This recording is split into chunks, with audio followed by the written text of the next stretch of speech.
മോൻ്റെ വിളി കേട്ടിട്ടാണ് ഞാൻ പെട്ടെന്ന് താഴോട്ട് ഓടി വന്നത്. വന്ന് നോക്കുമ്പം ഇതുപോലൊരു പ്ലേറ്റിൽ ഇതാ ഇങ്ങനെ ഒരു സാധനം വെച്ചിട്ടുണ്ട്. നോക്കി, ഇതെന്താണ് സാധനം? റോൾസ് മാനിയ. ഇത് എന്തിൻ്റെ ആണ്? ചിക്കനാണോ മട്ടനാണോ എന്താണ്? ചിക്കൻ്റെ ഒരു റോള് വാങ്ങി വെച്ചിരിക്കുകയാണ്.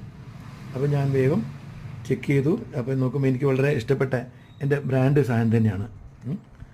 ഇഷ്ടപ്പെട്ടു. അപ്പോൾ ഇത് മെല്ലെ ഇങ്ങനെയല്ലേ തുറക്കേണ്ടത്? ഇങ്ങനത്തെ ഇതൊക്കെ തുറന്ന ഒരു തരാറ് സാധാരണ ഞാനിത് തുറക്കുകയാണ്. തുറന്ന ഒറ്റ വലിക്ക് ഇത് തുറന്നിട്ട് ഹാഫിൽ കയറി. നമ്മളിങ്ങനെയാണ് കഴിക്കേണ്ട രീതി കേട്ടോ. ഇതിന് ചില സിസ്റ്റമൊക്കെ ഉണ്ട് കഴിക്കാൻ. ഞങ്ങൾക്കതൊന്നും അറിയില്ല, എങ്കിലും നമ്മൾ പരിശോധിക്കുകയാണ്. കാരണം കുട്ടികളുടെ കൂടെ കൂടിയിട്ട് നമ്മൾ പഠിക്കുകയാണ്. ഇത് കണ്ടോ, ചിക്കൻ സാധനം നല്ല അടിപൊളി സാധനമാണ് നമുക്ക് തന്നിട്ടുള്ളത്. ഇപ്പം ഇത് നമ്മളിങ്ങനെ ഹാഫിൽ വെച്ചിട്ട് ഇങ്ങനെ കീറി എങ്ങനെ ഇതിപ്പോൾ ഹാഫിൽ വെച്ചിട്ടില്ലേ, കൈ കാണിക്ക് താഴത്തെ പാട്ട് ഇതങ്ങനെ തന്നെ വെച്ചാൽ മതി, അങ്ങനെ പുറത്തേക്ക് വീഴില്ല കയ്യിൽ. അപ്പോൾ ഇങ്ങനെയാണ് കഴിക്കേണ്ടതെന്ന് പറയുന്നത്. മോൻ പറയുന്നത് ഇങ്ങനെയാണ് കഴിക്കേണ്ടത്. അപ്പം ഇങ്ങനെ കഴിക്കാറുണ്ട്, പക്ഷേ അത് സിസ്റ്റമാറ്റിക് കാണിച്ചു മാത്രം.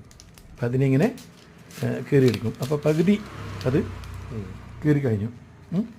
അപ്പം നമുക്ക് ഈ ഭാഗം ഇങ്ങനെ കിട്ടി. ഉള്ളിലൊക്കെ ചിക്കനും പിന്നെ ഈ സാധനം എന്താണ്? ചീസും എല്ലാം നിറച്ചിരിക്കുകയാണ്. നമ്മളിങ്ങനെ എടുത്ത് ഇങ്ങനെ പിടിച്ച്